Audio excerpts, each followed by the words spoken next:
نحمدہ ونصلی علی رسولہ الکریم اما بعد۔ 15واں پارہ ہمارا چل رہا تھا۔ اللہ پاک نے 15ویں پارے کے تیسرے رکوع میں والدین کا حق بیان کیا ہے۔ وَقَضَىٰ رَبُّكَ أَلَّا تَعْبُدُوا إِلَّا إِيَّاهُ وَبِالْوَالِدَيْنِ إِحْسَانًا إِمَّا يَبْلُغَنَّ عِندَكَ الْكِبَرَ أَحَدُهُمَا أَوْ كِلَاهُمَا فَلَا تَقُل لَّهُمَا أُفٍّ وَلَا تَنْهَرْهُمَا وَقُل لَّهُمَا قَوْلًا كَرِيمًا۔ اللہ پاک نے اپنی ذات عالی کے بعد والدین کا ذکر فرمایا اور فرمایا کہ والدین اگر کسی بھی عمر میں ہوں ان کا ادب و احترام اور ان کی خدمت اور ان کے حقوق اس کا خیال رکھیں، لیکن اما یبلغن عندک الکبر احدہما او کلاہما، اگر وہ بڑھاپے کو پہنچ جائیں، بڑی عمر کو پہنچ جائیں تو پھر تو بہت ہی زیادہ ان کا خیال رکھیں۔ فلا تقل لہما اف ولا تنہرہما وقل لہما قولا کریما، ان کے سامنے اف بھی نہ کریں اور ڈانٹیں بھی نہیں، جھڑکے بھی نہیں، اور اچھے طریقے سے ان کے ساتھ بات کریں۔ والدین دنیا میں انسان کے لیے بہت بڑی نعمت ہیں۔ آپ صلی اللہ علیہ وسلم کا ارشاد ہے کہ فرمایا کہ تمہارے والد جو ہیں وہ جنت کا دروازہ ہے، اب تم اس کی چاہے اس کو ضائع کر دو یا اس کی حفاظت کر لو۔ اور والدہ کو جنت کہا، فرمایا وہ تمہاری جنت ہے۔ آپ صلی اللہ علیہ وسلم سے ایک شخص نے کہا کہ یا رسول اللہ صلی اللہ علیہ وسلم، میں نے اپنی والدہ کو کندھے پر بٹھا کر حج کرائے ہیں، تو کیا میں نے اس کا حق ادا کر دیا؟ فرمایا ایک رات کا بھی حق نہیں ادا کر سکے، ایک رات کا بھی حق ادا نہیں کر سکے۔ اور والدین کا معاملہ عجیب ہے کہ اللہ تعالیٰ اگر کوئی انسان ان کی حق تلفی کرتا ہے، ان کے ساتھ زیادتی کرتا ہے، تو اس کی سزا آخرت میں تو ہے ہی، آخرت سے پہلے اللہ دنیا میں ہی دے دیتے ہیں، دنیا میں ہی دے دیتے ہیں۔ اور والدین کی نیکی کا صلہ، ان کے ساتھ اچھے برتاؤ کا صلہ بھی اللہ دنیا میں ہی دے دیتے ہیں، دنیا میں ہی اللہ انعام عطا فرما دیتے ہیں۔ تو والدین بہت بڑی نعمت ہے، لیکن اگر والدین کوئی ایسی بات کہہ رہے ہیں جو شریعت مطہرہ کے خلاف ہے، تو پھر بھی حکم یہ ہے کہ آپ وہ بات تو نہ مانیں، لیکن ان سے لڑیں بھی نہیں، جھگڑیں بھی نہیں۔ والدین اگر کافر بھی ہیں تو بھی حکم یہ ہے کہ آپ ان کی خدمت کریں، ان کا حق ادا کریں۔ حضرت اسماء رضی اللہ تعالی عنہ حضور علیہ السلام سے فرمانے لگیں، یا رسول اللہ صلی اللہ علیہ وسلم، میری والدہ تشریف لائی ہیں اور وہ مشرکہ ہیں، کافر ہیں مدینہ میں، تو میرے لیے کیا حکم ہے؟ آپ نے ارشاد فرمایا تم انہیں اپنے پاس ٹھہراؤ، تم ان کی خدمت کرو۔ کہنے لگیں یا رسول اللہ صلی اللہ علیہ وسلم، وہ کچھ مجھ سے مالی معاونت بھی چاہتی ہیں۔ فرمایا ضرور کرو، ان کی مالی مدد بھی کرو، ان کی خدمت بھی کرو اور ان کا حق ادا کرو۔ تو پتہ چلا کہ والدین کا حق ہے۔ حدیث میں آتا ہے کہ اگر کوئی بھی دینی کام، کوئی بھی فرض کفایہ کے درجے میں ہے، فرض عین کے درجے میں نہیں، کوئی بھی دینی کام، مثلا درس و تدریس ہے، پڑھنا پڑھانا ہے، کسی کو پڑھنے کا شوق ہے، وہ عالم بننا چاہتا ہے، یا کوئی جہاد کے لیے جا رہا ہے، یہ کسی اور دینی مقصد کے لیے نہیں کر رہا ہے۔ اگر وہ دینی مقصد فرض عین ہے پھر تو والدین کی اجازت کی ضرورت نہیں۔ اگر وہ فرض عین نہیں ہے پھر وہ والدین کی اجازت کے بغیر نہیں جا سکتا، جائے گا تو گناہگار ہوگا۔ والدین کی بات ماننا ضروری ہے۔ حضور علیہ السلام کے پاس ایک صحابی آئے اور آ کر کے فرمانے لگے، یہ بخاری شریف کی روایت ہے، کہنے لگے یا رسول اللہ صلی اللہ علیہ وسلم میرا جہاد میں نام لکھا ہوا ہے اور میں آپ کے پاس حاضر ہوا ہوں، اور میرے ماں میں جب آیا آپ نے فرمایا تیرے ماں باپ زندہ ہیں؟ کہنے لگے جی یا رسول اللہ۔ اور ایک روایت میں کہنے لگے یا رسول اللہ جب میں آیا تو وہ رو رہے تھے میری اس میں، تو آپ نے فرمایا نہیں، تم والدین کی خدمت میں رہو اور تم ان کو روتے چھوڑ کے آئے ہو، اب جاؤ ان کو ہنساؤ، ان کو خوش کرو۔ تو علماء نے اس سے یہ مسئلہ نکالا کہ کوئی بھی دینی شغل اگر وہ فرض عین نہیں ہے، فرض عین نہیں، فرض کفایہ ہے، تو پھر والدین اگر اس سے روکیں تو رک جائیں۔ مثلا والدین کہیں عالم نہیں بنے ہوئے، بس ٹھیک ہے، آپ کو دینی سمجھ ہے نا، نماز کے مسائل آپ جانتے ہیں، روزے کے مسائل جو ضروری، عالم نہ بن بس، تو اب اس کے لیے ان کی بات ماننا لازم ہے۔ تو پتہ چلا کہ والدین کی اطاعت اور فرما برداری یہ بہت اہم مسئلہ ہے۔ اللہ تعالیٰ ہماری حفاظت فرمائے۔ مفتی پاکستان مفتی محمد شفیع صاحب رحمۃ اللہ علیہ جو حضرت تقی صاحب کے والد صاحب ہیں، جب ان کا آخری وقت آیا تو فرمانے لگے کہ اپنے بچوں کو، ساری اولاد کو جمع کر دیا، سارے بچوں کو، بیٹیوں کو، بیٹوں کو، سب کو جمع کر دیا، اور جمع کرنے کے بعد فرمانے لگے دیکھو بھائی میں تمہیں ایک بات کہنے لگا ہوں، تو اللہ نے ساری مجھے جو ہے چیزیں دیں، لیکن ایک چیز جو ہے نا وہ میرا قلق ہے، وہ میں کاش، وہ میری ایک حسرت ہے جو وہ پوری نہیں ہوئی، تو کاش کہ وہ پوری ہو جاتی۔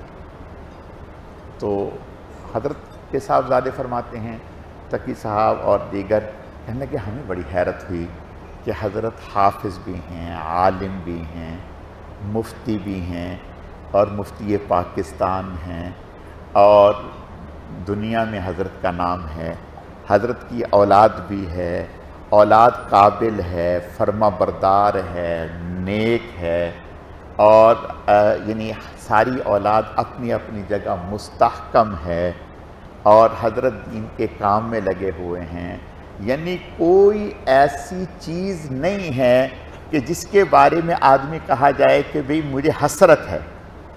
کون سی ایسی چیز ہے؟ مثلا ایک آدمی ہے، اس کی اولاد فرما بردار نہیں تو حسرت ہے کہ بھی فرما بردار نہیں، اولاد ہے فرما بردار ہے لیکن پڑھ لکھ نہ سکی، حسرت ہے بھی پڑھ لکھ نہیں سکی، اولاد نہیں ہوئی بھی حسرت ہے اولاد نہیں ہوئی۔ تو اولاد بھی ہے، مشہور بھی ہے، اور تعلیمی اعتبار سے ماشاءاللہ قابل بھی ہیں، ہر چیز ہے، پھر کس چیز کی حسرت؟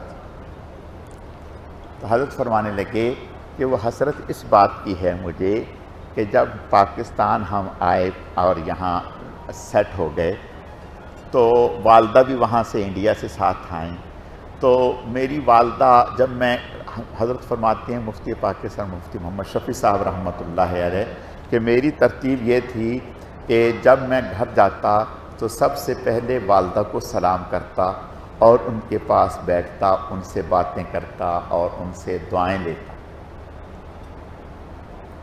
اور پھر جب میں گھر سے جانا ہوتا تو میں اپنے کمرے سے نکل کر والدہ کے پاس آتا اور والدہ کے پاس بیٹھا رہتا اور ان سے دعائیں لیتا رہتا، پھر جب وہ مجھے اجازت دے دیتی تو پھر میں جاتا، تو کہتے کہ جب میں جانے کے لیے، گھر سے جانے کے لیے والدہ کے پاس آ کر کے بیٹھتا اور میں ان سے بات چیت کرتا رہتا، پھر میں کہتا امی جان اجازت ہے، میں ذرا فلاں جگہ پڑھانا ہے اور فلاں جگہ کام ہے، فلاں جگہ یہ مسئلہ ہے، تو مجھے اجازت ہے کہ میں چلا جاؤں۔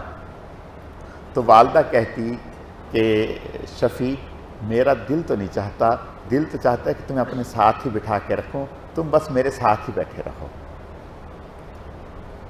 دل تو میرا یہ چاہتا ہے۔ کہتا میں امی کو کہتا کہ امی میں کوئی اب کسی اور کو مقصد، میں تو دینی کام کے لیے جا رہا ہوں، چلو اچھا ٹھیک ہے، پھر آپ چلے جائیں۔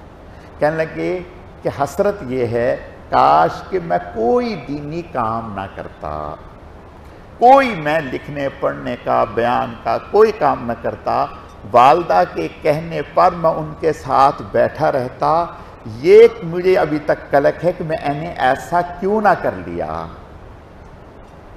یعنی میرے سارے کاموں پر میری والدہ کی اہمیت اور فضیلت ہے، عظمت ہے۔ تو اپنی اولاد کو یہ بات سمجھائی کہ یہ میرے اندر میری قلق ہے، لیکن آپ اس کا خیال رکھیں کہ جو والدین آپ سے بات کہیں بس وہ سمجھیں آپ کے لیے حرف آخر ہے۔ اب دیکھنا یہ ہے کہ ہم بھی ایسا کرتے ہیں، ہم جب آفس جانا ہوتا ہے تو والدہ سے مل کے جاتے ہیں، اور جب شام کو واپس آتے ہیں، پھل والا تھیلا دیگر لوازمات ہوتے ہیں تو چپکے سے اپنے کمرے میں گھس جاتے ہیں، اور پھر کہتے ہیں امی وہ ذرا شوز اتارنے گیا تھا، تھیلا اپنے کمرے میں بیگم کے پاس رکھوا دیا اور پھر آ کے امی کے پاس بیٹھ گئے، کہا امی شوز اتارنے گیا تھا۔ نہیں، ایسا نہ کریں۔ تو والدین کا حق ہے۔ اور پھر فرمایا کہ ایک حدیث میں آتا ہے، ایک واقعہ ہے کہ تین لوگ پہلی امتوں میں سے 3 لوگ سفر پہ نکلے۔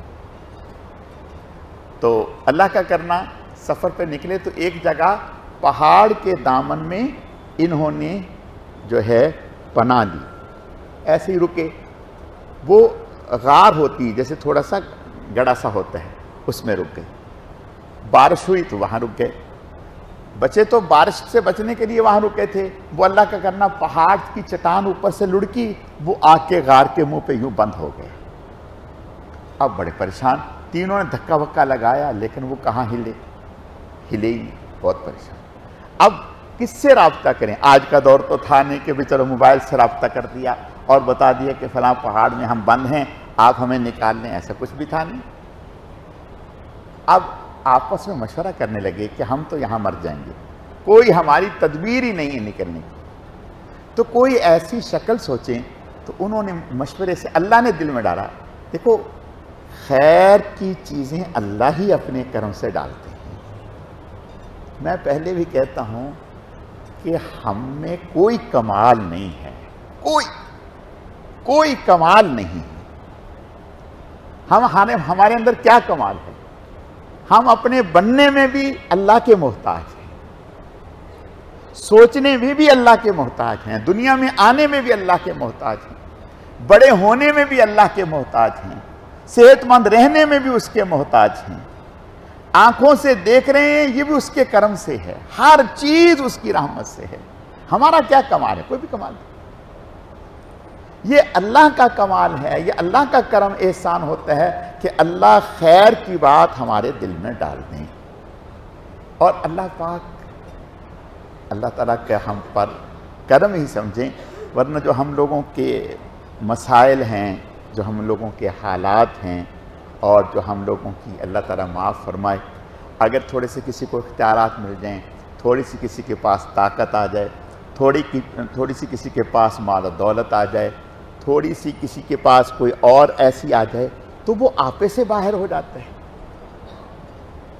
اگلی آیتوں میں قرآن میں آئے گا وَلَا تَمْشِ فِي الْأَرْضِ مَرَحًا إِنَّكَ لَن تَخْرِقَ الْأَرْضَ وَلَن تَبْلُغَ الْجِبَالَ طُولًا۔ زمین پر اکڑ کر نہ چل، تو زمین کو پھاڑ نہیں سکتا اور پہاڑوں سے بلند نہیں ہو سکتا۔ اب سوچیں، میں جب چھوٹے چھوٹے بچے کو نا یہ پیلیا بہت ہو جاتا ہے، یہ جو چھوٹے بچے ہوتے ہیں نا بالکل پیدائشی بچے، تو ان کو پیلیا اکثر ہو جاتے ہیں، تو وہ بچوں کو لے کے آتے ہیں، تو وہ میں ان کو دیکھ رہا ہوتا ہوں، ان بچوں کو میں کہتا ہوں کہ ہم انہی مراحل سے نکل کے آئے ہیں، اور وہ جو چھوٹا بچہ ہوتا ہے اس کو مکھی نہیں اڑا سکتا اپنے منہ سے، کپڑا سیدھا نہیں کر سکتا. یہ ہم سب جتنے یہاں بیٹھے ہیں انہی مراحل سے نکل کے آئے ہیں. اس وقت اس کو پوٹی کے پتہ نہیں ہے، اور بعض دفعہ چھوٹا بچہ تو گھڑوں گھڑوں کر رہا ہوتا ہے. میں نے کہا اب اس کو یہ بھی پتہ نہیں کہ میں نے یہ کرنا ہے یہ نہیں کرنا. بڑا ہوتا ہے تو چلو تھوڑا سلیقہ آ جاتا ہے. اور یہی بچہ جب تھوڑا بڑا ہوتا ہے، میں کئی سارے بچے ہیں جو آنکھوں کے سامنے یہیں پیدا ہوئے اور بڑے ہوئے، اور اب میں ان کی چال ڈال دیکھتا ہوں تو میں حیران ہوتا ہوں. میں کہتا ہوں یا اللہ پاک، ہم بہت کمزور ہیں، ہم بہت کمزور ہیں، ہم بہت جلدی آپے سے باہر ہو جاتے ہیں. ہم کیا، ہماری طاقت کیا، ہماری جوانی کیا، ہماری صحت کیا، ہمارا حسن کیا، ہماری قوت کیا، کچھ بھی نہیں، کچھ بھی نہیں. یہ تو ڈسٹمبر ہے جو اوپر لگا ہوا ہے، بس ختم. اور جب پرانا ہوتا ہے، ڈسمبر پرانا ہوتا ہے، جھڑ جاتے ہیں، تو پھر حکیم اختر صاحب فرمایا کرتے تھے، اللہ تعالیٰ ان کے درجات کو بلند فرمائے، کہتے تھے یہ ڈسمبر ہے، ڈسمبر. اور کہا جن کے اوپر تم دل دے رہے ہو نا، تھوڑا تصور کرو کہ 10 نمبر کا چشمہ لگا ہو اور کمر جھکی ہوئی ہو، ہاتھ میں اپنے سے بڑی لاٹھی ہو اور 2 دانت آگے سے نکلے ہوئے ہوں، تو اس وقت دیکھ سوچو کہ کتنا دل دو گے اس پہ. ہے وہی، ہے وہی. اب حلیہ بدل گیا، بڑھاپے نے اس کو کہاں پہنچا دیا. اب اس کے اوپر دل کیوں نہیں آتا؟ اب اس کو دیکھ کر کے قدرت کے کرشمے کیوں یاد نہیں آتے؟ ہم بہت کمزور ہیں. میں اصل میں بتانا یہ چاہتا ہوں، ہم بہت کمزور ہیں. میں چھوٹے بچے، یعنی میں یہی بتا رہا ہوں نا کہ یہ چھوٹے بچے جب بڑے ہوتے ہیں، تھوڑا اختیار، تھوڑی طاقت، تھوڑی جاب، تھوڑی گاڑی، تھوڑا بنگلہ، تھوڑی کوٹھی اور تھوڑے کپڑا لتا اچھا آ گیا. اب جناب ان کے طور، اب ان کو وہ سننے کے لیے تیار نہیں.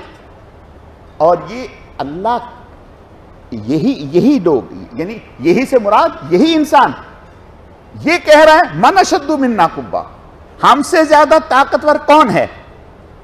انا ربکم الاعلی، میں تمہارا رب ہوں. فرعون بھی تو اسی ماحول سے گزرا ہے یا کسی اور ماحول سے آیا ہے؟ وہ بھی تو اسی ماحول سے آیا نا. پیدا ہوا، چھوٹا تھا، بڑا ہوا، اور پھر تھوڑی طاقت ملی، پھر اختیارات ملے، پھر حکومت ملی، تو ڈینگے مارنے لگا. من اشد منا قوہ، مجھ سے زیادہ طاقتور کون ہے؟ اللہ تعالیٰ کا کیا اللہ ہیں جو دیکھ رہے ہیں. اللہ اکبر، اللہ تو اللہ ہیں. ہمیں اگر پتہ چل جائے نا کہ اس نے کل کلا ہمارے ساتھ ایسا کرنا ہے تو ہم پہلے ہی اس کی گردن میں روڑ دیں. اللہ کو پتہ ہے کہ یہ جس کو میں پیدا کر رہا ہوں اس نے کیا بننا ہے، فرما بردار بننے ہیں، نافرمان بننے ہیں، میرا دشمن بننا ہے، مجھے گالیاں دینی ہے، کیا کر. لیکن اللہ اس کو کھلا رہے ہیں، پلا رہے ہیں، جوانی دے رہے ہیں، صحت دے رہے ہیں، طاقت دے رہے ہیں، اختیار دے رہے ہیں، قوت دے رہے ہیں، افراد دے رہے ہیں، ڈھیل دے رہے ہیں. ورنہ جیسے ہی بکتا ہے اللہ کے خلاف فوراً رگڑا نکل سکتا ہے. نہیں، ڈھیل دے رہے ہیں. تو میں عرض یہ کرنا چاہتا ہوں کہ انسان، ماں باپ جب بوڑھے ہو جاتے ہیں تو ظاہر ہے ان میں تھوڑا سا چڑچڑا پن آ جاتا ہے. میں بات دوسری کر رہا تھا، پھر ادھر آتا ہوں. وہ بات کر رہا تھا اس واقعے کی. تو اب اچھی بات کا دل آنا یہ اللہ کی نعمت ہے. خیر کی بات کا دل میں آنا اللہ کا بہت بڑا انعام، بہت بڑا انعام. تو انہوں نے آپس میں مشورہ کیا کہ بھئی اس سے کیسے جان چھوڑیں، یہ پھنس گئے. تو اللہ نے ان کے دل میں ڈالا، کہنے لگے اچھا ایسا کرتے ہیں، ہم تینوں سوچیں کہ زندگی میں کوئی ایسا عمل جس کے بارے میں ہمیں یوں لگے کہ واقعتاً ہمارا یہ عمل خالص عمل ہے، یعنی اس میں کوئی دکھلاوا یا کوئی اور چیز نہیں ہے. وہ عمل سوچیں اور سوچ کے اس عمل کے ذریعہ سے اللہ کو واسطہ دیں کہ یا اللہ اس عمل کا واسطہ ہے، ہمیں اس پریشانی سے نجات دے. تو ان تینوں نے سوچا. ایک نے کہا کہ یا اللہ پاک، میرے پاس ایک شخص نے مزدوری کی اور مزدوری کرنے کے بعد وہ اپنی مزدوری لیے بغیر چلا گیا، نہیں لی. میں نے کہا کہ اس کی مزدوری پڑی تو میں نے اس کی مزدوری تجارت میں لگا دی. وہ اللہ کا کرنا بڑھتے بڑھتے بڑھتے بڑھتے بہت بڑا مال ہو گیا، یعنی ایک ریوڑ بن گیا جانوروں کا. تو وہ ایک عرصے کے بعد آیا اور آ کر کے کہنے لگا میں نے آپ سے مزدوری نہیں لی تھی، میری مزدوری دو. تو میں نے اس کو کہا یہ پورا جانوروں کا ریوڑ یہ آپ کی مزدوری، یہ آپ کی. اس نے کہا میرے ساتھ غریب آدمی ہوں، میرے ساتھ مذاق کر رہے ہیں، میری مزدوری اتنی کیسے تھی؟ وہ تو چند پیسے تھی. کہتے میں نے کہا کہ نہیں تھی تو چند پیسے، لیکن میں نے آپ کی مزدوری کو تجارت میں لگا دیا تاکہ آپ کا فائدہ ہو، اور اس سے اللہ نے یہ سارا نفع دے دیا، یہ آپ کا مال ہے. تو کہنے لگا یا اللہ پاک آپ جانتے ہیں وہ سارا مال لے گیا، ایک بھی نہیں اس نے چھوڑا، اور میں نے اس پر کوئی شکایت نہیں کی. یا اللہ پاک اگر یہ میرا عمل صرف اور صرف تیری رضا کے لیے ہے، آپ جانتے ہیں، تو اس سے ہمیں نجات دے دے، اس عمل کا واسطہ ہے، ہمیں نجات دے دے. حدیث شریف میں آتا ہے اس نے جب یہ بات کہی تو چٹان تھوڑی سی کھسک گئی، لیکن اتنی نہیں کہ نکل سکیں. باہر کا ماحول تھوڑا تھوڑا نظر آنے لگا. اچھا بھائی، اب دوسرے نے کہا کہ یا اللہ پاک میری چچا کی بیٹی تھی، اس کے ساتھ مجھے محبت ہو گئی، میں ایک دفعہ میں نے اس کو برائی کی دعوت دی تو وہ اس پر تیار نہیں ہوتی تھی. ایک دفعہ اس کو پیسوں کی ضرورت پڑی اور وہ پیسوں کے لیے میرے پاس آئی، اس نے پیسوں کا تقاضا کیا. میں نے اس کو کہا کہ ٹھیک ہے میں آپ کو پیسے دیتا ہوں، لیکن میں آپ کے ساتھ یہ زیادتی کروں گا. تو اس نے کہا ٹھیک ہے. جب میں نے اس کو پیسے دے دیے، اب مجھے جب پوری قدرت حاصل ہو گئی کہ میں اس کے ساتھ برائی کر لیتا، اس نے مجھے کہا اتق اللہ، اللہ سے ڈر، اللہ سے ڈر. اس نے یہ کہا اے اللہ آپ کے خوف سے، جبکہ اور کوئی چیز مانے نہ تھی، کوئی چیز مانے نہ تھی، کوئی رکاوٹ نہیں تھی. اے اللہ جب اس نے کہا اتق اللہ، اللہ سے ڈر، اس نے جب یہ کہا تو اس کا کہنا میرے دل میں اتر گیا. اے اللہ صرف آپ کے ڈر کی وجہ سے، آسمان بھی جانتا ہے، زمین بھی جانتی ہے، اور کوئی مسئلہ نہیں تھا، صرف آپ کے ڈر کی وجہ سے میں پیچھے ہٹ گیا اور میں نے پیسے بھی نہیں لیے، پیسے بھی. یا اللہ پاک اگر یہ میرا عمل تیری رضا کے لیے ہے تو اس عمل کا واسطہ ہے، ہمیں اس پریشانی سے نجات دے. حدیث شریف میں آتا ہے کہ اس کی دعا کی برکت سے وہ چٹان تھوڑی سی اور ہٹ گئی. پھر تیسرے نے کہا کہ یا اللہ پاک میرے ماں باپ بوڑھے تھے اور میرے پاس ذریعہ معاش بکریاں چرانا تھا، میں بکریاں چرایا کرتا تھا اور شام کو جب آتا دودھ نکالتا تو دودھ نکال کے پہلے والدین کو دیتا، پھر جو ہے اپنے بچوں کو دیتا. تو ایک دن بکریاں چرانے کے لیے میں دور چلا گیا، مجھے شام کو آتے آتے دیر ہو گئی، میرے والدین میرا انتظار کرتے کرتے سو گئے اور بچے میرے چھوٹے وہ بھوک سے بلک رہے تھے. جب میں گھر پہنچا تو وہ میرے پاؤں میں لپٹ رہے تھے دودھ کے لیے. میں نے دودھ نکالا، میں والدین کے سرہانے کھڑا ہو گیا، ان کو جگایا نہیں اور بچوں کو بھی نہیں دیا، پہلے بچوں کو بھی نہیں دیا اور ان کو جگایا بھی نہیں. میں کھڑا رہا رات بھر.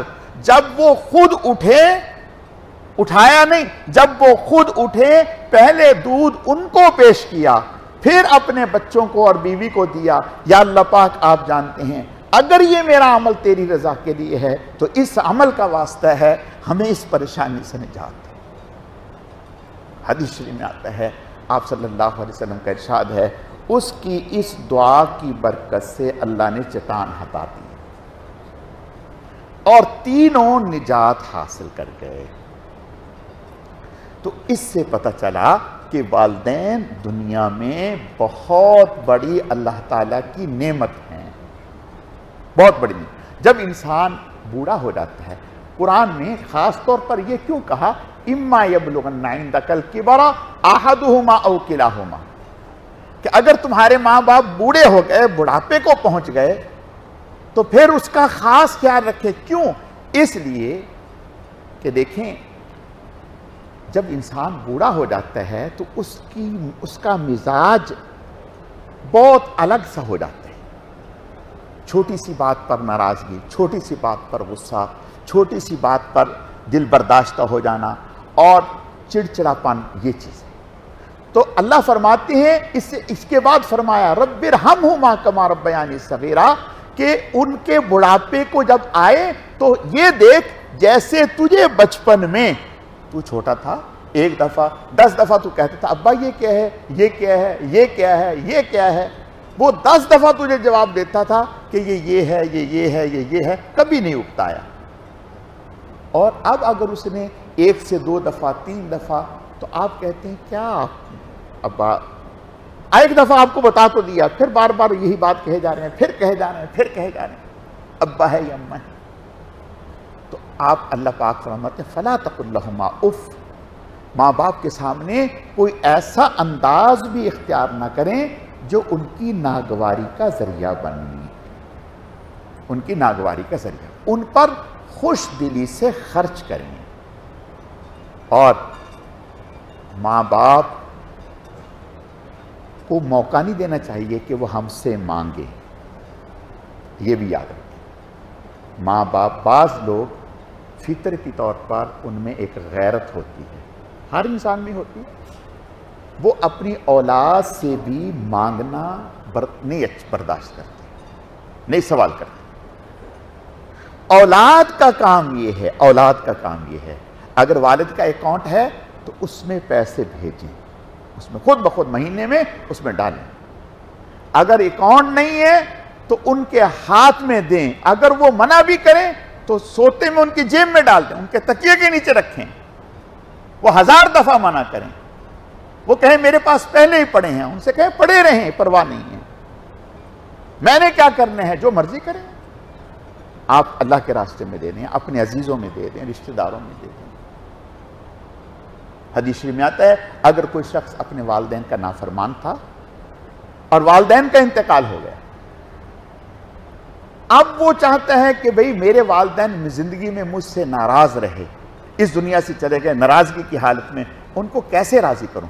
تو آپ صلی اللہ علیہ وسلم نے ارشاد فرمایا کثرت سے ان کے ایصال ثواب کریں، کثرت سے ان کے لیے ایصال ثواب. اور صرف یہی نہیں، جو والد کے یا والدہ کے رشتہ دار ہیں، چچا ہیں، تایا ہیں، یا حتیٰ کہ والد کے دوست ہیں، والد کے دوست، چچا تایا تو قریبی رشتہ دار ہیں نا، دوست، فرمایا ان کے ساتھ بھی اچھا برتاؤ کریں، ان کے ساتھ، ان کے پاس بھی کبھی کبھی جائیں، ان سے بھی ملیں، ان کو ہدایت دیں کہ آپ ہمارے والد کے دوست ہیں، ہمیں آپ کو دیکھ کر اپنے والد یاد آتے ہیں، ان کو ہدایت دیں. آپ نے ارشاد فرمایا اگر آپ ایسا کرو گے اللہ تعالیٰ تمہارے والد کو آخرت میں تم سے خوش کر دیں گے. حضور صلی اللہ علیہ وسلم، والدین تو بہت آگے کی چیز ہے، آپ صلی اللہ علیہ وسلم اپنی زوجہ محترمہ حضرت خدیجہ الکبریٰ رضی اللہ تعالی عنہا جب کبھی گھر میں کھانا اچھا پکتا یا گوشت پکتا یا کوئی ایسی چیز پکتی تو آپ صلی اللہ علیہ وسلم حضرت خدیجہ جو آپ کی اہلیہ انتقال فرما گئی تھیں، ان کی جو دوستیں ہوتی تھیں ان کے گھر میں آپ کو کھانا پہنچایا کرتے تھے کہ یہ ہماری اہلیہ کی دوستیں ہیں. اندازہ کریں، جب یہاں تک ہے تو پھر والد. اور ہم اللہ معاف فرمائے اپنے چچا ہیں، اپنے تایا ہیں، اپنے ماموں ہیں، قریبی رشتہ دار ہیں، دادا ہے، دادی ہیں، نانا ہے، نانی ہیں، ان سے ملنے کے لیے تیار نہیں. یہ قطع تعلقی ہے، ہم ملنے کے لیے تیار نہیں، ہم ان کو اچھا نہیں سمجھتے. ہمارے ہاں بہت افراط و تفریط ہے، بہت زیادہ افراط و تفریط ہے. بس وہ عجیب اللہ ہماری حفاظت فرمائے، دین نہ ہونے کی وجہ سے. بعض دفعہ اولاد کا پورا جھکاؤ ننہال کی طرف ہوتا ہے، دادا کو، دادی کو، تایا کو، اور یعنی ابا کے جتنے رشتہ دار ہیں ان کو کاٹ کے رکھا ہوا ہے، وہ ہمارے گھر میں نہیں آئیں گے. آئیں گے تو مہمانوں کی طرف، اجنبیوں کی طرف، اور ننہال والے آئیں گے تو ایسے آئیں گے جیسے ان کا اپنا گھر ہے.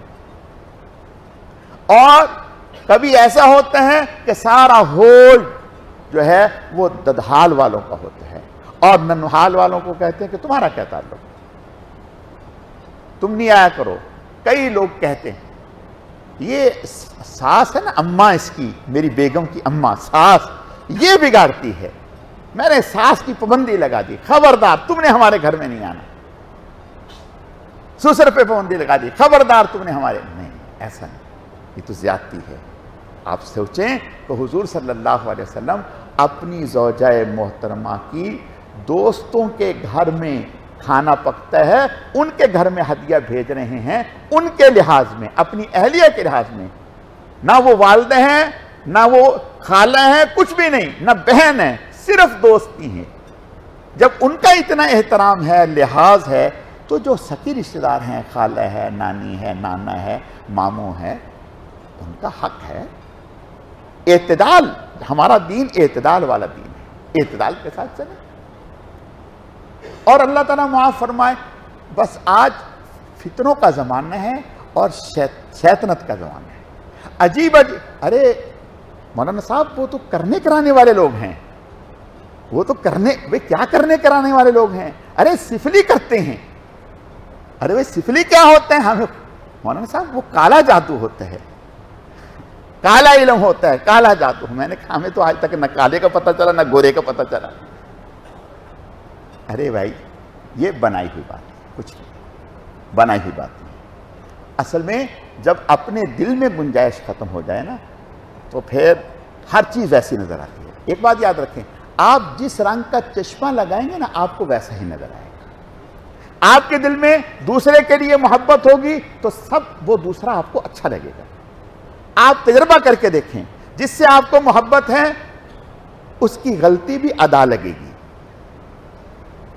اس کی غلطی بھی ادا لگے گی اور بڑا اچھا لگے گا۔ اور جس کے ساتھ ناراضگی ہے وہ آٹا گوندھ کے حرکت کر رہی ہے تو تم حرکت کیوں کر رہی ہے؟ ایسا یہ کیا ہے؟ یہ دلوں میں اعتدال نہیں۔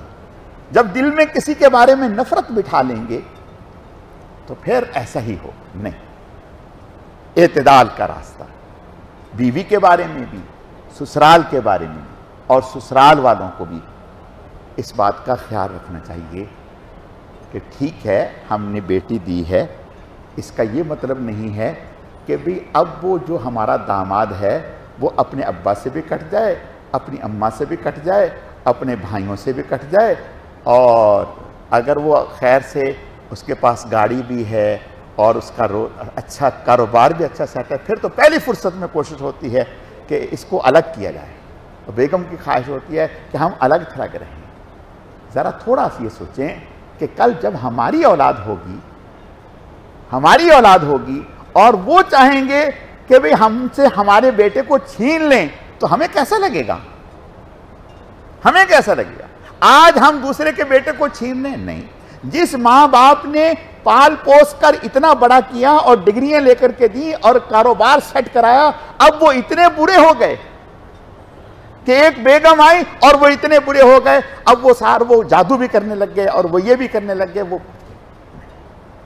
توبہ کرنی چاہیے، اللہ تعالیٰ سے معافی مانگنی چاہیے، اور بغیر تحقیق کے، بغیر 100% تحقیق کے بغیر کوئی بات کرنا الزام ہے، الزام ہے، ایسا نہیں کرنا چاہیے کسی پر بھی الزام۔ ہاں آنکھ سے دیکھا ہو، آنکھ سے دیکھا ہو پھر کہیں، آنکھ سے دیکھا ہو، ہم دیکھا ویکھا کچھ بھی نہیں ہوتا۔ کیاری سے تویز نکل آئیں گے، ارے مولانا صاحب کیاری سے تویز نکل آیا، کسی نے ہمارے اوپر کر دیا، ارے بھائی نکلتے رہیں کیاریوں سے تویز، کیا ہوتا ہے؟ کچھ نہیں ہوتا۔ ایسا بھی کوئی تویز نہیں ہے کہ جو آپ کو نکال کے لے جائے، کچھ بھی نہیں۔ تویزوں سے اتنا نہ ڈرا کریں، تویزوں میں کیا ہے؟ کچھ بھی نہیں، کرنے والے ذات اللہ کی ہے۔ آپ اعمال میں پورے رہیں، کوئی تعویذ آپ کو کچھ بھی نہیں کر سکتا، کوئی تعویذ آپ کا کچھ نہیں کر سکتا، اعمال میں پورے رہیں۔ مسنون دعاؤں کا اہتمام کریں، نمازوں کا اہتمام کریں، منزل کا اہتمام کریں، تلاوت کا اہتمام کریں، صبح یاسین شریف کا اہتمام کریں، شام کو یاسین شریف کا اہتمام کریں، لا الہ الا اللہ کی ایک تسبیح، استغفار کی ایک تسبیح، درود شریف کی تسبیح صبح شام، کوئی تعویذ کچھ بھی نہیں آپ کو کچھ کر سکتا۔ اللہ کی فورس، غیبی نظام آپ کی حفاظت کرے گا۔ یہ صرف بنائی ہوئی بات ہے، کچھ بھی۔ اللہ ہماری حفاظت فرمائے۔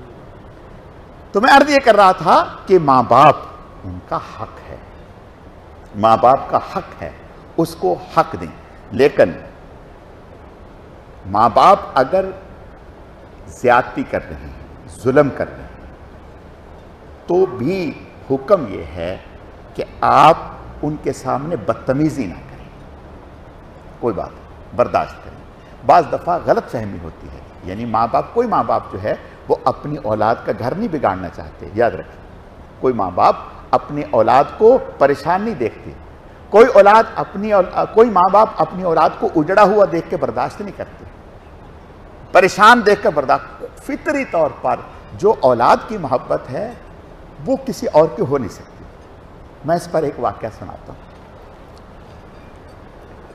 ہمارے شہر میں ہمارے ایک جاننے والے تھے، ان کی یہ اسٹیشنری کی دکان ہوتی ہے نا، کتب خانے کی کتابوں، وہ کتابوں کی دکان تھی، گرمی کا زمانہ تھا، تو دادا بھی آتے، بیٹا بھی، پوتا بھی۔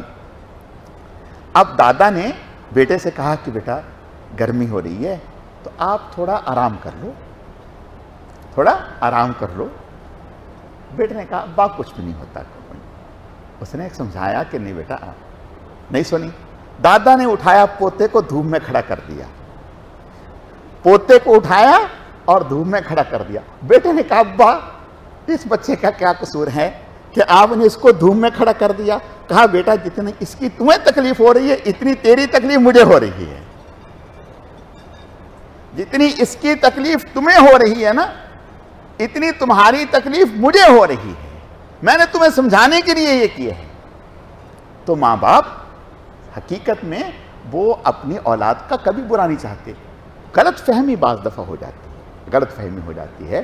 اور پھر جو اگلی بات، جب انسان معمر ہو جاتا ہے، بڑی عمر میں پہنچ جاتا ہے، پھر بعض دفعہ وہ کئی سارے فیصلے نہیں کر پاتا، کمزور ہو جاتا ہے اور اس کی گرفت کمزور ہو جاتی ہے، وہ بڑی اولاد کے سامنے بے بس ہو جاتا ہے۔ بعض دفعہ 2-4 اولادیں ایک طرف ہو جاتی ہیں، ایک طرف ہو جاتا ہے۔ اب وہ ایسے موقع پر وہ بہت یعنی عجیب حالات سے گزر رہا ہوتا ہے۔ ان سارے حالات کو سمجھنا چاہیے اور سمجھ کر پھر چلنا چاہیے۔ تو بہرحال ماں باپ کے حق ہیں، لیکن اگر ماں باپ کوئی ایسی بات کہہ رہے ہیں جو قرآن و سنت کے خلاف ہے تو لا طاعۃ لمخلوق فی معصیۃ الخالق، پھر بندوں کی فرما برداری میں اللہ کی نافرمانی کی بھی اجازت نہیں۔ لیکن حکم یہ ہے کہ پھر بھی ماں باپ کے سامنے جھگڑے نہیں، الجھے نہیں، ڈانٹے نہیں، اور ان کو برا بلا نہ کہیں، ان کا نام لے کر کے نہ پکاریں، سوئے ہوئے ہوں تو جگائیں نہیں۔ ماں باپ کو اگر ہماری کوئی چیز پسند آ رہی ہے، کہا نہیں انہوں نے، لیکن ہمیں لگ رہا ہے کہ یہ چیز ان کو اچھی لگ رہی ہے، فوراً ان کو پیش کر دیں یا آپ لے لیں۔ یہ ماں باپ کا حق ہے کہ اگر ان کو کوئی چیز ہماری اچھی لگ رہی ہے تو فوراً ان کو پیش کر دیں کہ یہ آپ لے لیں۔ تو میں عرض یہ کر رہا تھا کہ ماں باپ جتنا اس دنیا میں ان کا خیال کر لیں گے، اللہ دینی اعتبار سے بھی ترقی دیں گے اور دنیاوی اعتبار سے بھی ترقی دیں گے۔ اگلی آیات میں ان میں تو اللہ پاک نے ماں باپ کا ذکر کیا، اگلی آیات میں اور قریبی رشتہ داروں کا ذکر کیا۔ جو اور قریبی رشتہ دار ہیں وہ دور پرے کے رشتہ دار کیوں نہ ہو، قریبی تو قریبی ہیں، دور پرے کے رشتہ دار بھی ہیں، اگر وہ مستحق ہیں، غریب ہیں اور اللہ پاک نے ہمیں صاحب استطاعت بنایا ہے تو اتنا موقع نہ دیں کہ وہ ہم سے سوال کریں۔ یہ یاد رکھیں، اتنا موقع نہ دیں کہ وہ ہم سے سوال کریں، بغیر ان کے سوال کیے ان کی ضرورت کو پورا کرنے کی کوشش کریں۔ یہ ہم پر حق ہے، یہ اللہ نے، یہ اللہ کا تھوڑا احسان ہے، کھلا ان کو اللہ ہی رہے ہیں لیکن ذریعہ ہمیں بنا رہے ہیں، یہ اس کا کتنا بڑا احسان ہے۔ اور اگر ان کو ذریعہ بناتے ہمیں کھلانے کا تو پھر تو اللہ کا کتنا بڑا احسان ہے کہ اللہ دے اللہ ہی رہے ہیں، رزق اللہ نے ہی دینا ہے، اللہ آپ کے ذریعے سے دینا چاہتے ہیں تاکہ آپ کو اجر مل جائے، آپ شکر کرنے لگ جائیں۔ تو اپنے رشتہ داروں پر نظر ہونی چاہیے، اور یہ بات کہ ان کو تو فلاں دے رہا ہے، دیتا رہے، ان کو تو فلاں دے رہا ہے، ان کو تو فلاں دے رہا ہے، میں کیوں دوں؟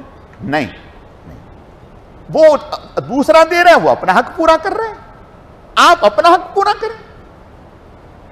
جب ہماری 10 ضرورتیں ہیں، 10 مسائل ہیں، 10 پریشانیاں ہیں، تو اس غریب کی بھی تو ہوں گی نا۔ وہ جو دوسرا دے رہا ہے وہ کتنا دے رہا ہے، اس سے اس کا پورا ہو رہا ہے نہیں ہو رہا، اس کی کتنی ضرورت، یہ نہیں، اللہ نے ہمیں دیے ہیں، وہ دوسرا دے رہے ہیں، وہ اپنا حق پورا کر رہا ہے، ہم اپنا حق پورا کریں گے۔ اور پہلے رشتہ دار دوسری برادریوں میں مدد کریں، کوئی حرج نہیں، اوروں کی مدد کریں، ساری دنیا کی مدد کریں، اللہ آپ کو اتنا دے آپ ساری دنیا کو کھلائیں، بہت اچھی بات ہے، لیکن پہلے وہ جن کا اللہ نے حکم دیا ہے، اور وہ کون ہے؟ وہ قریبی رشتہ دار۔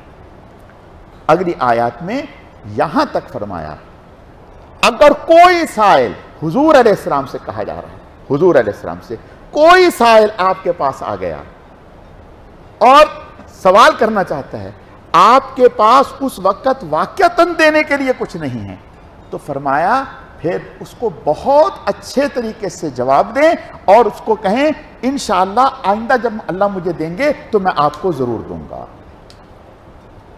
جب آئندہ اللہ مجھے دیں گے تو میں آپ کو دوں گا۔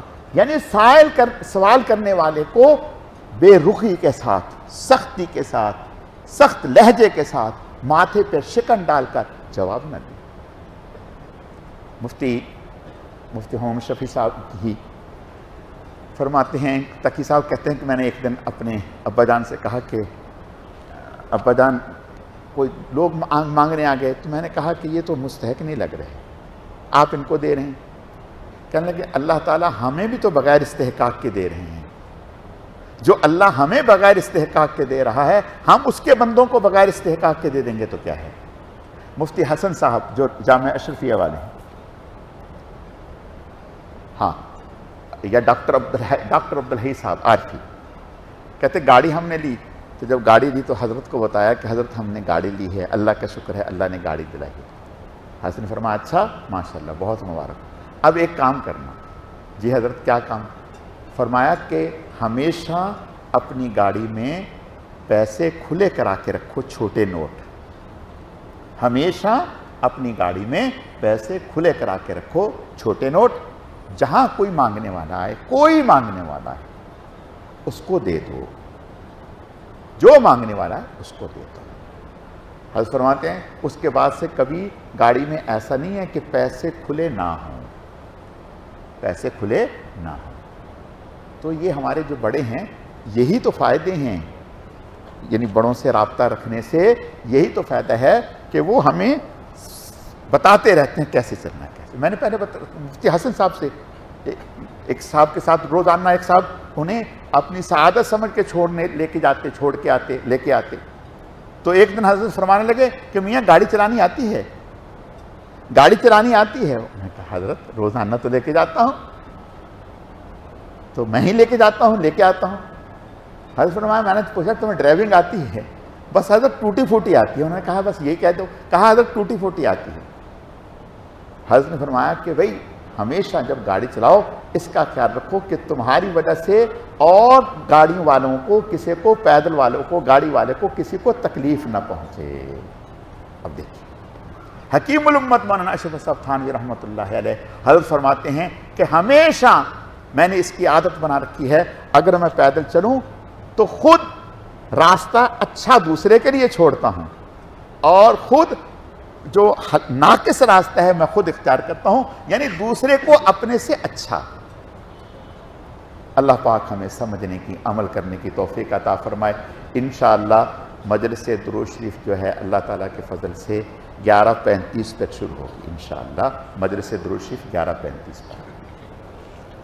الحمدللہ رب العالمین والعاقبۃ للمتقین والصلاة والسلام علی سید المرسلین اللہم صلی علی محمد النبی الأمی وعلی آلہ واصحابہ وبارک وسلم وصلی علیہ رب اغفر وارحم وانت خیر الراحمین۔ اے اللہ جو کچھ کہا سنا گیا اپنی بارگاہ میں قبول فرما، کمی کوتاہیوں کو معاف فرما، اعمال میں اخلاص پیدا فرما، اپنی رضا نصیب فرما۔ اے اللہ ان مبارک راتوں کی قدردانی کی توفیق عطا فرما، آخری عشرے کی قدردانی کی توفیق عطا فرما۔ اے اللہ ان مبارک راتوں میں ہم سب کی مغفرت کے فیصلے فرما، ہمارے والدین کی مغفرت کے فیصلے فرما، ہدایت اور نجات کے فیصلے فرما۔ اے اللہ ہم سب کو اپنے نیک اور محبوب بندوں میں شامل فرما، جو مانگ سکے وہ بھی عطا فرما، جو نہ مانگ سکے وہ بھی عطا فرما۔ سبحان ربک رب العزت عما یصفون وسلام علی المرسلین والحمد للہ رب العالمین برحمتک یا ارحم الراحمین آمین۔